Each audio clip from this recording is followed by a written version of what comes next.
I'm Luke Whiteman. I'm a curate at Christchurch, Gipsy Hill. We're partnered with a smaller church in a neighbouring parish called Emmanuel, West Dulwich. It's only a small congregation, so doesn't have a vicar itself, though we support them to help them do ministry in their local area. We do that by myself and other clergy coming down and leading services, but also by coming alongside the PCC to help them develop ministries.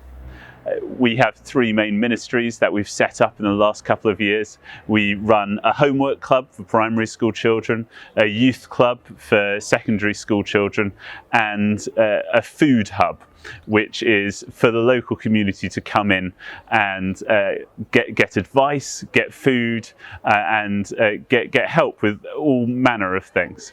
The Parish Support Fund helps larger churches support smaller churches in their ministry, in their communities. This has been really beneficial in our area, that a small church can reach out to their community and be a real blessing to their community. Hi, I'm Emma Louth and I'm here at Christchurch, Gipsy Hill. The vicar here is Jonathan Croucher and I am the associate vicar here and I have particular responsibility for the Farsi ministry. In September 2021, a couple of young men turned up at church for the first time and they were welcomed by a lady, a member of our congregation, who realised when she heard them speaking that they were speaking in Farsi, which is the language spoken in Iran. And she happens to be married to an Iranian herself. So she was able to welcome them warmly and to call her husband and ask him to come and join us for the service to see how we might be able to get to know these young men and encourage them.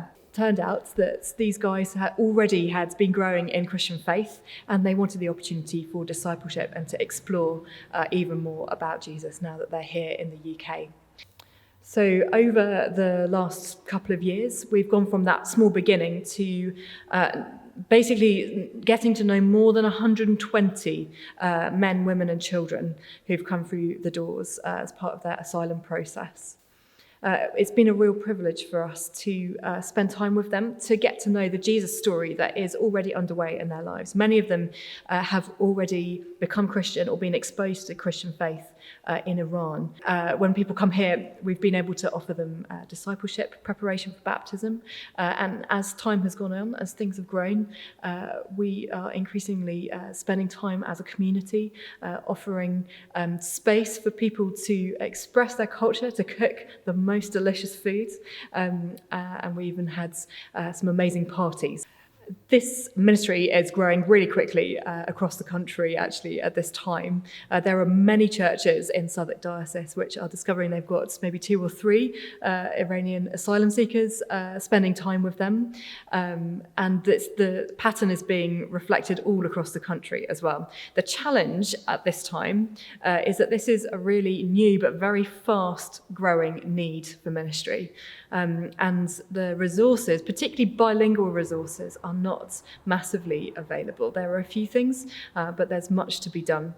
And so one of the things that we're hoping to do is to be a church that, through our ministry here, can support other churches in accessing and creating those bilingual resources for discipleship and for other ways of interacting and growing in faith together, and for doing church where we can integrate people who speak a different language from the one that's commonly spoken by the majority of the congregation.